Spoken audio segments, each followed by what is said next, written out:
Оны өмнөөс л Дорногов аймагт ураанаас уулж үхэр мал өгөхөж төл зулбож байгаа тухай мэдээлэл хэвлэл мэдээллийн хэрэгслүүдээр засагдж байсан. Мал эмнэлэг үржилтийн газар болон гамшигын эсрэг үндэсний төв тухайн аймагт үхсэн малуудыг цацрагийн болон хүнд металлын ужиг явцтай хордлоготой гэсэн эцсийн онож дүгнэлтийг гаргасан. Үүний дагуу ерөнхий сайд болон түүний гаргасан ажлын хэсэг Цөмийн энергийн газартай хамтран шинжилгээ судалгаа хийсэдэж Дорногов аймагт урааны цацрагийн хор нөлөөнөөс болж мал өгсөн гэх асуудлыг үгүйсгэсэн. Энэ дүгнэлтийг эсэргүүцсэн тухайн аймгийн иргэд төрийн 3 өндөрлөгт өрх хүчийг барихаар болсон байна.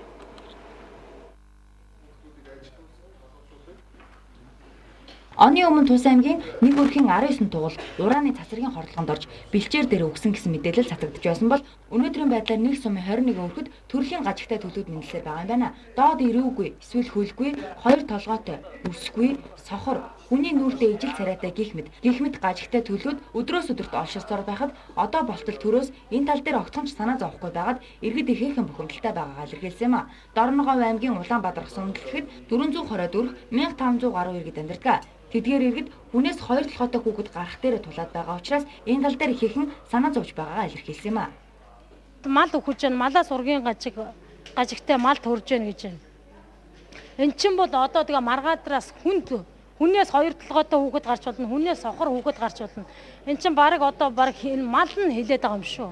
Мал бол үнэхээр нэр бид нарт бол дохио өгөөд байгаа байхгүй юу? Манай нэг адангийн дүүл одоо надад ярьж байгаа юм л та. Одоо би одоо айж байна одоо ингээд төрөх гэж байна. Тэгээд одоо надаас нүдгүй, чихгүй, гаргүй ч юм уу амгүй хүүхэд гарчвал би яах юм бэ? Тэгтээ яг би одоо юм хөгжсөн юм чи яхад ингээд харууллаа. Зүгээр гэж байна.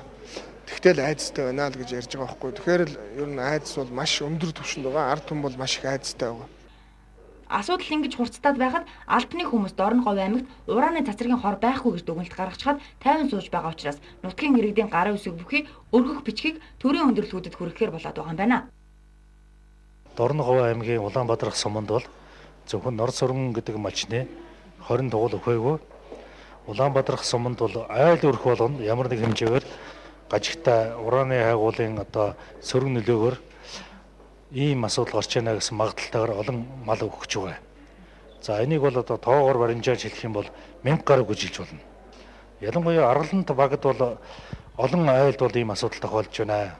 Энэ асуудал бол цаашдаа хүнд илэрнэ гэсэн ийм асуудал байж байгаа шүү дээ.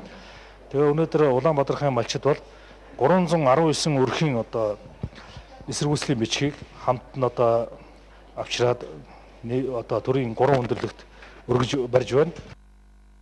Ингэж уран олборлолтын асуудал Дорногов аймгийн хувьд гамшигын хэмжээнд хүрээд байна. Энэ асуудал нь Тус аймагт уран олборлолтын үйл ажиллагаа явуулж байгаа Аревагийн Кошегов гэх компанитай шууд хамааралтай байна. Иргэдэн ингэж эд мал эрүүл мэндээр хохироод байхад төрийн зүгээс авч хэрэгжүүлж байгаа арга хэмжээ нэгэнч байхгүй байгаад ихээхэн харамсаж байгаа илэрхийлж байсан юм а. Мөн тэд хүн малын амнаас илүүтэйгээр эрх мэдэлтний ашиг сонирхлыг дээгүүрт тавьдаг байдлыг үгүй болгох хэрэгтэй гэж үзэж байгаа илэрхийлсэн юм. Цагийн төрхөд Жагдаг Сүрэн Эрдэнэ тулга мэдээллээ.